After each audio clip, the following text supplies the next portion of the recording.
हमारा next article जो है वो है इलेक्ट्रिक फील्ड और इलेक्ट्रिक फील्ड लाइन से रिलेटेड। तो इलेक्ट्रिक फील्ड और इलेक्ट्रिक फील्ड लाइंस को स्टडी करने से पहले हम पहले एक और कंसेप्ट स्टडी करेंगे और वो है हमारे पास source charge and point charge. Source charge और हमारे पास दूसरा जो है वो हमारे पास डिस्कस होगा टेस्ट चार्ज। ये हमारे पास दो बेसिकली बहुत ज़्यादा टर्मिनोलॉजीज हैं जो कि हमारे पास फ्रीक्वेंटली यूज होती हैं इन इलेक्ट्रोस्टैटिक्स। तो सोर्स चार्ज हमारे पास ये दोनों बेसिकली पॉइंट चार्ज होते हैं। पॉइंट चार्ज एक ऐसा चार्ज होता है जिसका साइज डिस्टेंस के मुकाबले में इंतहाई ज़्यादा कम हो या जो एक नुक्ते की तरह बिहेव करे। तो कोई भी चार्ज जो अंडर ऑब्जर्वेशन है, द चार्ज अंडर स्टडी, हर वो चार्ज जो कि हम स्टडी कर रहे होंगे अंडर ऑब्जर्वेशन होगा, वो हमारे पास क्या कहलाएगा, सोर्स चार्ज कहलाएगा। और इसको जनरली हम पॉइंट चार्ज भी कहेंगे। तो कोई भी चार्ज जो अंडर ऑब्जर्वेशन होगा वो हमारे पास क्या कहलाएगा, सोर्स चार्ज कहलाएगा। और ये चार्ज जो होगा ये हमें नोन भी हो सकता है और ये चार्ज अननोन भी हो सकता है। कि हो सकता है हमें इस चार्ज की खसूसियात पता हो सकता है कि हमें इस चार्ज की खसूसियात ना भी पता हो। इस चार्ज को रिप्रेजेंट हमेशा किया जाएगा Q से, और अगर एक से ज्यादा हो तो फिर हम Q1, Q2 एंड Q3 का भी इस्तेमाल कर सकते हैं। और इसका जो इफेक्ट होता है, इसकी जो फील्ड होती है वो सिग्निफिकेंट होती है, सिग्निफिकेंट फील्ड। और इस चार्ज की नेचर जो है वो आपके पास पॉजिटिव भी हो सकती है और ये चार्ज नेगेटिव भी हो सकते हैं, क्योंकि अननोन है तो इस वजह से हमें नहीं पता कि ये पॉजिटिव है या नेगेटिव है। इस वजह से दोनों पॉसिबिलिटीज हो सकती हैं कि सोर्स चार्ज पॉजिटिव भी हो सकता है और नेगेटिव भी हो सकता है। अब लेट्स सपोज मेरे पास एक चार्ज है पॉइंट चार्ज या सोर्स चार्ज, और इस चार्ज की नेचर मुझे नहीं मालूम और मैं इसकी नेचर को जो है वो ऑब्जर्व करना चाहता हूं या स्टडी करना चाहता हूं। तो अब इसको मालूम करने के लिए अगर मैं इधर से एक और चार्ज लेके आऊं और ये चार्ज इसको क्या करे, रिपेल करे, तो मुझे ये तो पता लग जाएगा कि इन दोनों का चार्ज सेम है, लेकिन ये नहीं पता लगेगा कि ये पॉजिटिव है या नेगेटिव है। इसी तरह अगर ये जो रेड वाला चार्ज है इस ब्लैक वाले चार्ज को अट्रैक्ट करे तो मुझे इतना तो पता लग जाएगा कि इन दोनों का चार्ज ऑपोजिट है, लेकिन ये नहीं पता लगेगा कि इस चार्ज के ऊपर कौन सा नेचर है, पॉजिटिव है या नेगेटिव है।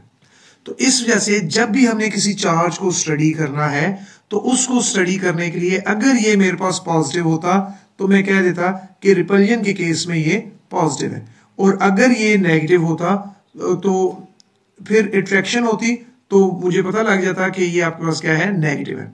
तो इस तरह अगर इस चार्ज के बारे में मुझे सारी चीजें पता होंगी तो मैं इसके बारे में ज्यादा बेहतर इंफॉर्मेशन दे जाऊंगा। तो इस तरह हम कह सकते हैं कि use to study the unknown charge. तो ऐसा चार्ज जो यूज होता है to study the point source charge, तो वो चार्ज जो यूज होता है to study the source charge वो हमारे पास क्या कहलाता है, वो हमारे पास टेस्ट चार्ज कहलाता है। और टेस्ट चार्ज हमारे पास हर हाल में नोन ही होना चाहिए, क्योंकि अगर हमारे पास ये अननोन हुआ तो हम सोर्स चार्ज के करैक्टरिस्टिक नहीं बता पाएंगे। इसको रिप्रेजेंट करने के लिए हम एक और काम करते हैं, हम इसके सबस्क्रिप्ट में Q0 का इस्तेमाल करते हैं। और इस चार्ज की जो फील्ड होती है वो नेग्लिजिबल फील्ड होती है, नेग्लिजिबल फील्ड होती है, यानी इस चार्ज का अपना जो फील्ड है वो इतनी ज्यादा इफेक्टिव नहीं होती, और ये हम अपनी आसानी के लिए हमेशा पॉजिटिव ही कंसिडर करते हैं। तो किसी भी सोर्स चार्ज को स्टडी करना हो, सोर्स चार्ज को स्टडी करने के लिए हम उसके करीब हमेशा एक टेस्ट चार्ज लाएंगे, और टेस्ट चार्ज के जरिए हम सोर्स चार्ज के सारे करैक्टरिस्टिक एक्सप्लेन कर सकते हैं। अब यहां पे हमारे पास जो नेक्स्ट चीज आती है वो हमारे पास आती है इलेक्ट्रिक फील्ड। तो इलेक्ट्रिक फील्ड जो है वो हमारे पास क्या है, इलेक्ट्रिक फील्ड हमारे पास क्या चीज है, इलेक्ट्रिक फील्ड बेसिकली हमारे पास एक रीजन ऑफ स्पेस है किसी भी सोर्स चार्ज के गिर्द। मिसाल के तौर पे मेरे पास ये एक सोर्स चार्ज है और मैं कंसिडर करता हूं कि मेरे पास ये सोर्स चार्ज जो है वो कोई भी है, एक पॉजिटिव है। अब अगर मैं इसको स्टडी करना चाहता हूं कि ये कहां तक फोर्स एक्सर्ट कर सकता है तो मैं एक Q0 यहां पे रखता हूं। अगर यहां पे Q0 पे फोर्स नहीं लग रही तो इसका मतलब है यहां पे इलेक्ट्रिक फील्ड नहीं है। और अगर मैं सोर्स चार्ज को जो है वो जैसे जैसे मैं इसको ग्रेजुअली करीब लाता जाऊंगा तो एक टाइम ऐसा आएगा कि इस पे फोर्स एक्सर्ट होना शुरू हो जाएगी। तो ये जो आपके पास रीजन है, इस रीजन के अंदर अगर कोई भी टेस्ट चार्ज प्लेस किया जाए तो उसके ऊपर फोर्स लगेगी और ये जो आपके पास कहलाएगी, ये रीजन कहलाएगा इलेक्ट्रिक फील्ड कहलाएगा। Electric field is a region of space around any point charge in which it can exert the force on any other test charge. तो बेसिकली वो जगह जहां पे फोर्स एक्सर्ट होगी वो रीजन जो है वो आपका क्या कहलाएगा, वो आपका फील्ड रीजन कहलाएगा। और इससे बाहर जो है वो इलेक्ट्रिक फोर्स एग्जिस्ट नहीं करेगी, इसके अंदर अंदर इलेक्ट्रिक फोर्स एग्जिस्ट करती रहेगी। उसके बाद जो हमारा नेक्स्ट स्टेप है वो हमारे पास है electric field strength. Electric field strength, electric field strength जो है वो आपके पास क्या चीज है? तो इलेक्ट्रिक फील्ड स्ट्रेंथ जो है वो बेसिकली स्ट्रेंथ होती है ताकत। और ताकत का कैसे पता लगेगा? जब हम किसी को हिट करेंगे। तो अगर लेट्स सपोज एक टेस्ट चार्ज है, उसको यहाँ पॉइंट 1 पे प्लेस किया जाए तो उस पे फोर्स इंतहाई ज्यादा कम लगेगी। अगर इस चार्ज को हम इसके करीब ले आए और फोर्स टेस्ट चार्ज को यहाँ पे रखें तो इस पे फोर्स इसकी निस्बत ज्यादा लगेगी। अगर यहाँ पे टेस्ट चार्ज को ले आए तो यहाँ पे फोर्स और ज्यादा लगेगी।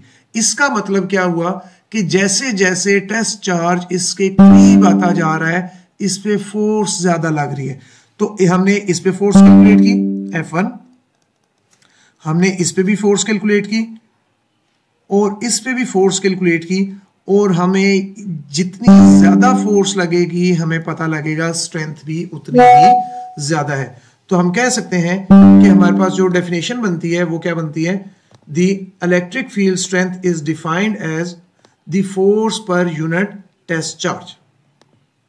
तो हम यहां पे इसकी डेफिनेशन लिख लेते हैं। Electric field strength of any point charge can be defined as the force per unit test charge.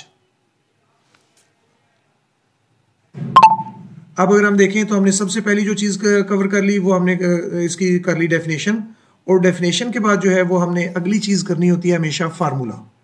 तो इसका जो फार्मूला डिस्कस होगा वो हम देखें तो हमारे पास सबसे पहले जिक्र है इलेक्ट्रिक फील्ड, और इलेक्ट्रिक फील्ड को रिप्रेजेंट किया जाता है E से।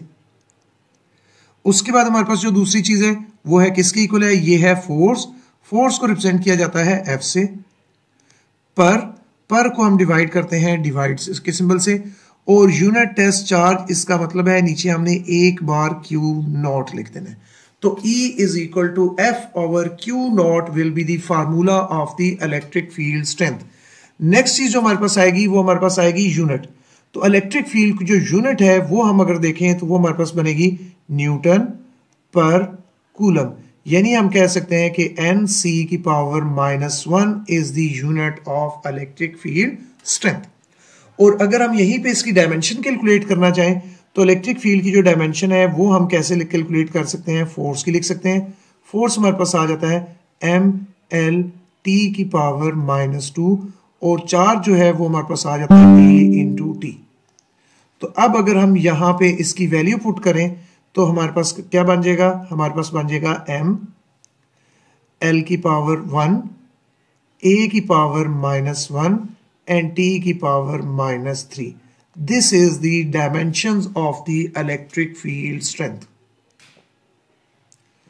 तो हमारे पास इलेक्ट्रिक फील्ड की जो यूनिट है वो हमारे पास है न्यूटन पर कूलम, और इसकी जो डायमेंशन है वो हमारे पास क्या आ जाएगी? हमारे पास डायमेंशन आ जाएगी MLA-1 T की पावर -3। और नेक्स्ट चीज जो हम डिस्कस करते हैं वो इसकी नेचर के बारे में बताते हैं कि इसकी जो नेचर है वो आपके पास क्या है। नेचर इसकी, क्योंकि फोर्स एक वेक्टर क्वांटिटी है तो इलेक्ट्रिक फील्ड भी एक वेक्टर क्वांटिटी होगी। तो इस वजह से हम कह सकते हैं कि electric field strength is a vector quantity, तो फिर हमें डायरेक्शन डिस्क्राइब करना भी लाजमी हो जाएगा। तो इस वजह से हम लिख सकते हैं electric field strength is a vector quantity and its direction is always in the direction of electric force. अब यहाँ पे एक चीज जो है वो आप ज़हन में रख लें कि जैसे हम मैकेनिक्स में पढ़ते हैं F is equal to M A, F is equal to M A हमारे पास फार्मूला है इन मैकेनिक्स, तो इसी तरह हमारे पास जो इलेक्ट्रोस्टैटिक्स होगा वो आपके पास इलेक्ट्रोस्टैटिक्स में आप इलेक्ट्रिक फोर्स का फार्मूला हमेशा यूज करेंगे F is equal to q naught into e या Q इंटू ई। ठीक है, तो जिस तरह मैकेनिक्स में simply F is equal to M A लिखते थे, तो हम इलेक्ट्रोस्टैटिक में फोर्स का या इलेक्ट्रोस्टैटिक फोर्स किसकी इक्वल होगी, Q नॉट इंटू ई की इक्वल होगी। ये एक बहुत इंपॉर्टेंट चीज है, हमारे पास जितना भी आगे इलेक्ट्रोस्टैटिक्स यूज होगा वहां पे जहां पे भी हमने इलेक्ट्रिक फोर्स को डिफाइन करना होगा हम K Q1 Q2 over R की फॉर्म में नहीं बल्कि Q नॉट या Q इंटू ई की फॉर्म में एक्सप्रेस करेंगे।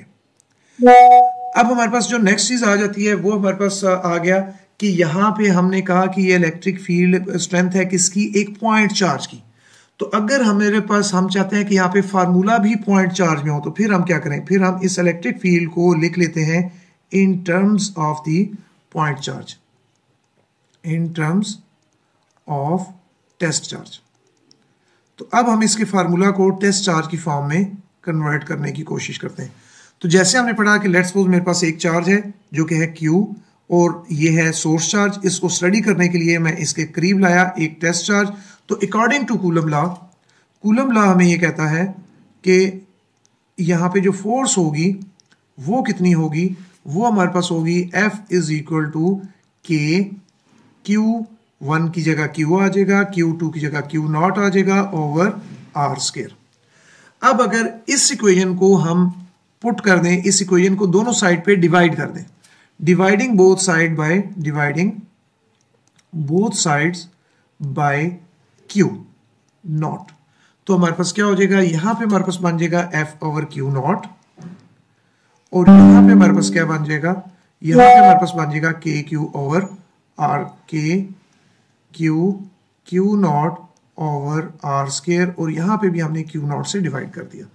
तो अब जब हमने Q नॉट से दोनों साइड पे डिवाइड किया तो लेफ्ट हैंड साइड पे राइट हैंड साइड पे Q नॉट कैंसिल हो जाएगा और हमारे पास एक रिजल्ट आ जाएगा और वो रिजल्ट हमारे पास क्या आएगा, वो रिजल्ट आ जाएगा F is equal to K Q over R square, sorry E is equal to, क्योंकि F ओवर Q नॉट जो है वो E की इक्वल हो जाएगा तो हमारे पास बन जाएगा E is equal to K Q over R square. अब यहां से हमें दो इंपॉर्टेंट चीजें पता लग रही हैं।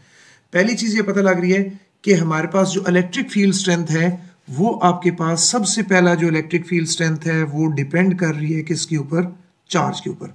जितना सोर्स चार्ज की स्ट्रेंथ ज्यादा होगी उतना ही इलेक्ट्रिक फील्ड स्ट्रेंथ भी ज्यादा होगी।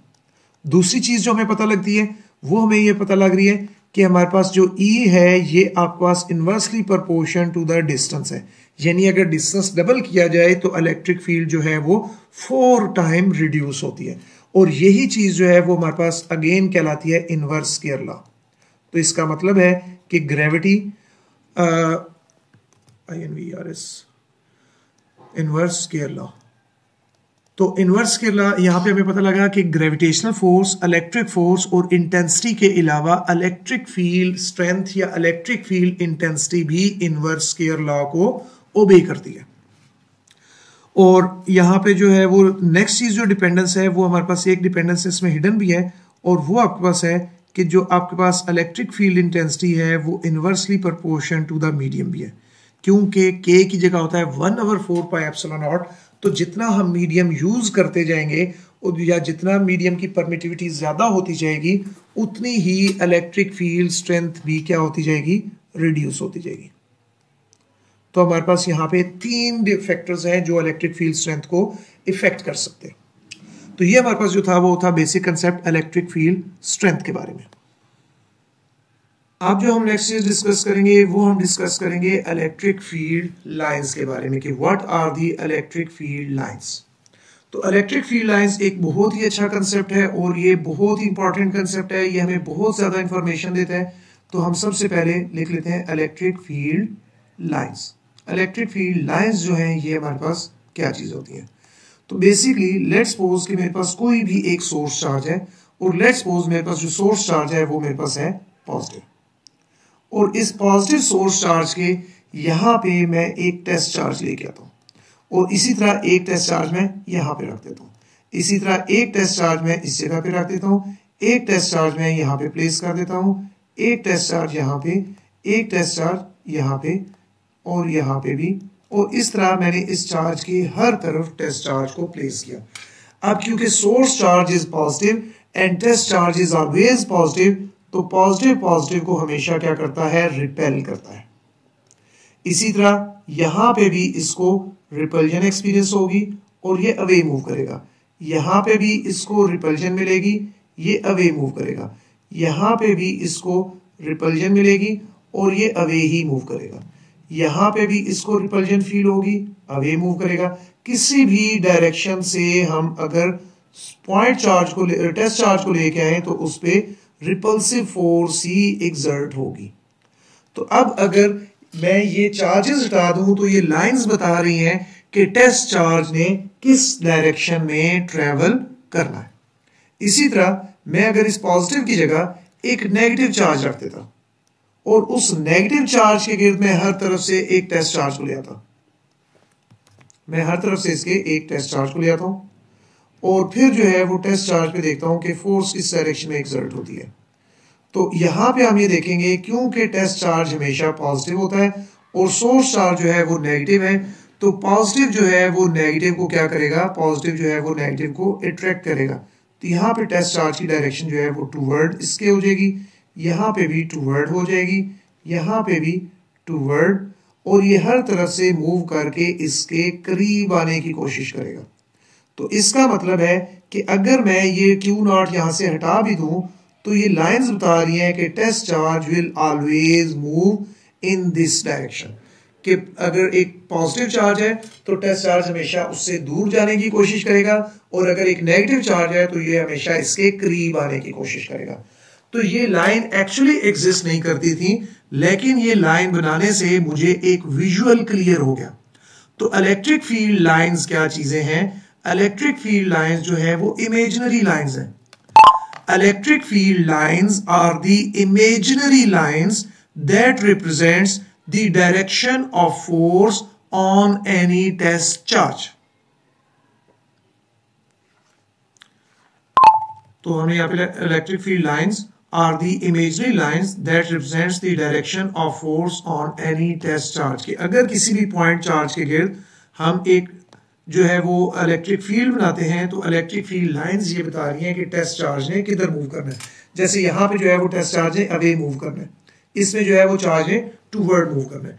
तो अब यहाँ पे इसकी इलेक्ट्रिक फील्ड लाइंस जो है ये हमें कुछ इंफॉर्मेशन देती है और वो इंफॉर्मेशन बहुत इंपॉर्टेंट है। सबसे पहली इंफॉर्मेशन जो हमें मिलती है करेक्टरिस्टिक्स, कि इलेक्ट्रिक फील्ड लाइन के करेक्टरिस्टिक्स क्या है। इलेक्ट्रिक फील्ड लाइन के करेक्टरिस्टिक्स की अगर बात की जाए तो इसका जो पहला करेक्टरिस्टिक है वो ये है कि ये फोर्स को रिप्रेजेंट करता है। किसी भी पॉइंट पे लेट्स सपोज मैंने एक टेस्ट चार्ज यहाँ पे रखा और मुझे देखना है कि फोर्स किधर होगी, तो फोर्स होगी इस डायरेक्शन में। तो बेसिकली इलेक्ट्रिक फील्ड लाइंस सबसे पहले इसके हमारे पास क्या इंफॉर्मेशन है कि इलेक्ट्रिक फील्ड लाइन रिप्रेजेंट करती है डायरेक्शन ऑफ फोर्स को। तो ये सबसे पहला इसका एडवांटेज है। Electric field lines represents the direction of force on any test charge, जो कि हमारे पास जो है वो इलेक्ट्रिक फील्ड लाइंस। तो ये तो हमारे पास इसकी डेफिनेशन भी है, ये कोई हमारे पास नई चीज नहीं थी, लेकिन इसका जो पहला करेक्टरिस्टिक है वो हमारे पास यही होगा और हम इसको दे देते हैं पॉइंट नंबर 1। अब दूसरा देखें कि हमें ऐसे लगता है कि जैसे यहाँ पे एक कोई सूरज है और उस सूरज से किरणें निकल रही हैं, तो बेसिकली ये आपके पास क्या है, एक ऐसी चीज है जो सोर्स है जिसमें से ये लाइनें निकल रही हैं, जबकि यहाँ पे ये सारी लाइनें आके खत्म हो रही हैं। तो इस वजह से जो नेक्स्ट पॉइंट हम लिख सकते हैं वो हम लिख सकते हैं कि पॉजिटिव चार्ज जो है इसमें से हमेशा इलेक्ट्रिक फील्ड लाइन निकल के दूर जाएंगी, जबकि नेगेटिव चार्ज में हमेशा फील्ड लाइन इकट्ठी होके खत्म हो जाएंगी। तो हम कह सकते हैं कि हमारे पास जो है वो positive charge is the source and negative charge is the sink of electric field lines. अब यही चीज हम एक और तरीके से भी कह सकते हैं, ये जो positive charge is the source and negative charge is the sink of electric field line है, इसी चीज को हम एक और तरीके से भी एक्सप्लेन कर सकते हैं, और वो क्या है, electric field lines are originated from the positive charge and terminated on the negative charge. तो ये जो दोनों पॉइंट्स हैं ये बेसिकली एक ही चीज को एक्सप्रेस कर रहे हैं। तो हम इन दोनों में से कोई एक बात कहेंगे, हम या तो ये कहेंगे कि पॉजिटिव चार्ज सोर्स है और नेगेटिव चार्ज सिंक है, या फिर हम कहेंगे कि इलेक्ट्रिक फील्ड लाइंस जो है वो ओरिजिनेट होती हैं फ्रॉम द पॉजिटिव चार्ज और ये एंड होती हैं किस पे, नेगेटिव चार्ज के ऊपर। तो यहां तक जो है वो हमारे इसके दो पॉइंट्स हो गए। तीसरी चीज ये है कि जब भी दो इलेक्ट्रिक फील्ड लाइंस मिलेंगी तो वो मिलके एक बनने की कोशिश करेंगी। जैसे यहाँ पे इलेक्ट्रिक फील्ड लाइन जो है वो आपके पास पॉजिटिव से भी नीचे की तरफ है, नेगेटिव से भी नीचे की तरफ है, तो ये जो है वो मिलके एक बन जाएगी। इसी तरह ये वाली फील्ड लाइन भी जो है ये मिलके एक बनने की कोशिश करेंगी, और इसी वजह से पॉजिटिव और नेगेटिव जो है वो आपके पास मिलके एक नई फील्ड जो है वो जनरेट कर लेंगे, जो कि होगी कर्व लाइन। अब किसी भी कर्व में डायरेक्शन हर लम्हे पे चेंज होती है, तो अगर कर्व फील्ड लाइन हो तो यहां पे मुझे अगर डायरेक्शन डिटरमिन करनी है तो ये इस पॉइंट का टेंजेंट होगा, अगर मुझे यहां पे डायरेक्शन डिटरमिन करनी है तो ये इस पॉइंट का टेंजेंट होगा, यहां पे डायरेक्शन डिटरमिन करनी है तो वो इस पॉइंट का टेंजेंट होगा। यानी in case of curve field lines electric field is always tangent to that point. तो नेक्स्ट जो हमारा थर्ड कैरेक्टरिस्टिक है वो हमारे पास ये हो जाएगा, और हम लिख देते हैं कि in case of curve field lines when the electric field lines are curved then the direction of electric field is always tangent to the curve।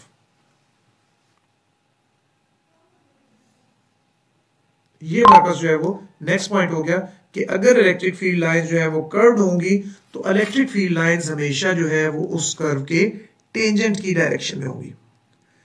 तीसरा और एक और इंटरेस्टिंग पॉइंट कि यहाँ पे जो इलेक्ट्रिक फील्ड लाइंस दो मिलके एक बन रही हैं, ये इलेक्ट्रिक फील्ड लाइन हमेशा सुकड़ने की सलाहियत रखती है। अगर दो फील्ड लाइंस एक ही डायरेक्शन में वो मिलके एक बनती हैं तो एक सिंगल इलेक्ट्रिक फील्ड लाइन सुकड़ती है, और इसका सुकड़ने की वजह से पॉजिटिव और नेगेटिव करीब आते हैं।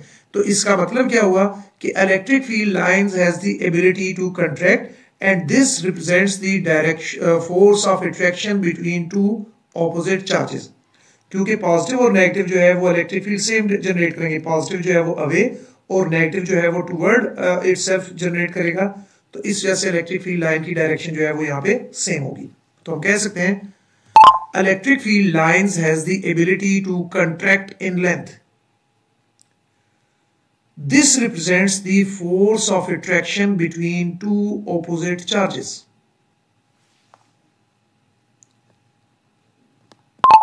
नेक्स्ट जो है वो हमारे पास ये हो गया कि हमारे पास जो थर्ड पॉइंट है वो ये है कि electric field lines has the ability to contract, और ये चीज जो है ये बेसिकली रिप्रेजेंट करती है force of attraction between two opposite charges. ये हमारे पास हो गया फोर्थ पॉइंट। इसका जो फिफ्थ कैरेक्टरिस्टिक है वो बहुत ज्यादा इंटरेस्टिंग है और वो सबसे ज्यादा इंपॉर्टेंट है, क्योंकि ये फेडरल बोर्ड के शॉर्ट क्वेश्चन में आने वाला सबसे ज्यादा रिपीट होने वाला क्वेश्चन है, और इसके अकॉर्डिंग जो है वो हमारे पास, और इस क्वेश्चन में हमारे पास क्या है कि लेट्स सपोज कि अगर दो पॉजिटिव चार्जेस हैं, मिसाल के तौर पे this one is positive charge और इसकी इलेक्ट्रिक फील्ड कहाँ है, अवे डायरेक्शन में, और दूसरा आपके पास एक और पॉजिटिव चार्ज है और उस पॉजिटिव चार्ज की भी फील्ड किस डायरेक्शन में है, उस पॉजिटिव चार्ज की फील्ड भी जो है वो अवे डायरेक्शन में। अब ऐसा कभी भी नहीं हो सकता। मतलब क्या है कि electric field lines are unidirectional, electric field lines हमेशा यूनिडायरेक्शनल होती हैं। इसका मतलब क्या है कि they have only one direction at one point. Electric field lines are unidirectional, they have only one direction at one point. If they cross each other, they have more than one direction at one point, which is physically not possible. अब ये जो point है इसको हम थोड़ा सा diagram से थोड़ा सा एलेबरेट कर देते हैं। अब इसमें जो बताया गया है इस पॉइंट में वो ये बताया गया है कि आपके पास इलेक्ट्रिक फील्ड लाइन सिंपल कि अगर हम इस ग्रीन वाली यहाँ पे मैं ड्रॉ करता हूँ कि अगर मैं यहाँ पे टेस्ट चार्ज को रखूँ तो टेस्ट चार्ज हमेशा फील्ड की डायरेक्शन में मूव करना है, यहाँ पे टेस्ट चार्ज को रखता हूँ तो उसने फील्ड की डायरेक्शन में मूव करना है, टेस्ट चार्ज हमेशा फील्ड की डायरेक्शन में ट्रेवल करता है। अब यहाँ पे देखें कि अगर मैं एक टेस्ट चार्ज को यहाँ पे प्लेस कर दूं तो क्योंकि टेस्ट चार्ज को फील्ड की डायरेक्शन में जाना चाहिए तो टेस्ट चार्ज को एट अ टाइम दो डायरेक्शंस में जाना पड़ेगा, क्योंकि यहाँ पे इस पॉइंट पे दो डायरेक्शंस है। तो इस वजह से this whole process is not possible. Electric field lines कभी भी एक दूसरे को क्रॉस नहीं करेंगी, क्योंकि इलेक्ट्रिक फील्ड लाइंस की एक पॉइंट पे एक ही डायरेक्शन होती है। अगर ये क्रॉस कर रही है तो पॉइंट ऑफ इंटरसेक्शन पे ये डायरेक्शन भी है ब्लैक वाली, और पॉइंट ऑफ इंटरसेक्शन पे ये ब्लू वाली भी डायरेक्शन है, और एक चार्ज एक वक्त में दो डायरेक्शन में नहीं जा सकता, इस वजह से ऐसा पॉसिबल नहीं है। अगर ऐसा पॉसिबल नहीं है तो फिर दो पॉजिटिव चार्जेस को अगर करीब लाया जाए तो क्या होगा, पहला पॉजिटिव चार्ज होगा उसकी इलेक्ट्रिक फील्ड यहां से आएगी, लेकिन क्योंकि आगे दूसरे पॉजिटिव की इलेक्ट्रिक फील्ड है तो यहां से बेंड हो जाएगी। यहां से पॉजिटिव चार्ज की फील्ड आ रही है क्योंकि आगे दूसरे पॉजिटिव की है, तो ये बेंड होके आपके पास पैरेलल हो जाएगी, but they will never cross each other. This was our fifth point. तो ये हमारे पास एक बहुत ज्यादा आने वाला सवाल है, और वो ये है why electric field lines never cross each other. Why electric field lines never cross each other. ये हमारे पास जो है वो बहुत ज्यादा इंपॉर्टेंट शॉर्ट क्वेश्चन है, और ये फेडरल बोर्ड में रिपीट होने वाला सबसे ज्यादा क्वेश्चन आता है। उसके बाद हमारे पास जो नेक्स्ट पॉइंट है कि अगर हमारे पास सरफेस पे किसी पे चार्ज मौजूद हो तो फिर कैसे होगा। मिसाल के तौर पे कि लेट्स सपोज कि मेरे पास यहाँ पे एक बड़ी सी शीट है और उस शीट के ऊपर जो है वो पॉजिटिव चार्जेस मौजूद है। अब पॉजिटिव चार्जेस एक से ज्यादा मौजूद हैं तो इलेक्ट्रिक फील्ड फिर किस तरह की होगी। अब अगर कंसेप्ट हम देखें तो हमारे पास इलेक्ट्रिक फील्ड इस डायरेक्शन में भी होनी चाहिए, इस डायरेक्शन में भी होनी चाहिए, इस डायरेक्शन में भी होनी चाहिए, इसी तरह इस पॉजिटिव की इस डायरेक्शन में भी, इसमें भी और इसमें भी। अब क्योंकि इलेक्ट्रिक फील्ड लाइंस कभी भी एक दूसरे को क्रॉस नहीं करती, so this thing will be not possible. ये जो हमारे पास है ये हमारे पास पॉसिबल नहीं होगा। इस वजह से एज अ रिजल्ट हमारे पास जो इलेक्ट्रिक फील्ड जनरेट होगी वो हमारे पास किस तरह की जनरेट होगी। एज अ रिजल्ट हमारे पास जो इलेक्ट्रिक फील्ड जनरेट होगी वो हमारे पास कभी भी इस तरह क्रॉस नहीं कर रही होगी, बल्कि अगर एक सरफेस है और उसके ऊपर पॉजिटिव चार्जेस मौजूद हैं तो फिर इलेक्ट्रिक फील्ड जो है वो आपके पास हमेशा परपेंडिकुलर टू द सरफेस होगी, क्योंकि अगर परपेंडिकुलर ना हुई तो दो चार्जेस की फील्ड्स एक दूसरे को इंटरसेक्ट कर जाएंगी, जो कि पॉसिबल नहीं है। तो नेक्स्ट पॉइंट हमारे पास ये है कि अगर इलेक्ट्रिक फील्ड आपके पास इन जो है वो यहां से एक मिनट मैं इसको कंसीडर कर लूं, ये कि अगर for a surface electric field near a charge surface is always perpendicular to the surface, कि अगर हमारे पास कोई सरफेस हो तो उस सरफेस के करीब हमेशा इलेक्ट्रिक फील्ड जो है वो परपेंडिकुलर होगी और पैरेलल होगी। परपेंडिकुलर भी है और पैरेलल टू ईच अदर है और परपेंडिकुलर टू द सरफेस है। अब ये पैरेलल होना रिप्रेजेंट करता है कि यहाँ पे इलेक्ट्रिक फील्ड जो है वो क्या है, यूनिफॉर्म है, क्योंकि आपके पास इलेक्ट्रिक फील्ड लाइंस के दरमियान जितना गैप ज्यादा होता है स्ट्रेंथ ज्यादा होती है। मिसाल के तौर पे अगर हम यहाँ पे देखते हैं तो यहाँ पे हमारे पास है कि इलेक्ट्रिक फील्ड लाइंस के दरमियान गैप कम है तो यहाँ पे इलेक्ट्रिक फील्ड स्ट्रेंथ ज्यादा है, और यहाँ पे फील्ड लाइंस के दरमियान गैप ज्यादा है तो इलेक्ट्रिक फील्ड स्ट्रेंथ जो है वो कम है। अब अगर इसी के बजाय हम यहाँ पे आए तो दो फील्ड लाइंस के दरमियान में गैप चेंज नहीं हो रहा, और अगर दो फील्ड लाइंस के दरमियान में गैप नहीं चेंज हो रहा तो इलेक्ट्रिक फील्ड स्ट्रेंथ जो है वो आपके पास क्या होगी, यूनिफॉर्म होगी। और एक आखिरी पॉइंट कि electric field inside a charge body या इनसाइड अ कंडक्टर जो है वो हमेशा जीरो होती है। यहां पे हम इसको ऑन कर लेते हैं। The electric field inside a charged body or conductor is always zero. अब ऐसा क्यों कहा जाता है, ये पॉइंट जो है ये हमारे पास किस तरह वैलिड है। तो बेसिकली लेट्स सपोज कि अगर हमारे पास एक कोई भी चार्ज बॉडी है, ये मैं एक बलून या स्फेरिकल ऑब्जेक्ट कंसीडर करता हूँ, इस पे अगर मैं चार्जेस डालूं तो चार्जेस एक दूसरे को रिपेल करेंगे और पॉजिटिव पॉजिटिव रिपेल होके अपने जो है वो मैक्सिमम डिस्टेंस मेंटेन कर लेगा, जो मैक्सिमम डिस्टेंस कर सकता है। अब इलेक्ट्रिक फील्ड स्ट्रेंथ जो इस पॉइंट की होगी, इस चार्ज की वजह से होगी, वो इस चार्ज के इलेक्ट्रिक फील्ड के साथ क्या हो रहा होगा, कैंसिल हो रहा होगा। और इसी तरह आपके पास इस पॉइंट की जो इलेक्ट्रिक फील्ड होगी वो इस पॉइंट के इलेक्ट्रिक फील्ड के साथ कैंसिल हो जाएगी।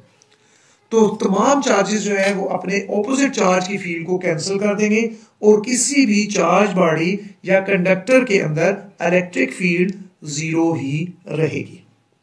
तो ये जो है हमारा एक ब्रीफ कंसेप्चुअल टॉपिक था इलेक्ट्रिक फील्ड लाइंस के बारे में और इलेक्ट्रिक फील्ड स्ट्रेंथ के बारे में। हमारा जो नेक्स्ट आर्टिकल होगा वो होगा इलेक्ट्रिक फील्ड और इलेक्ट्रिक फील्ड लाइन से रिलेटेड जो है वो हमारे पास जो शॉर्ट क्वेश्चंस या एमसीक्यूज और ज्यादा क्या बन सकते हैं। तो आगे जो है वो हम इसकी कंसेप्चुअल स्टडी करेंगे।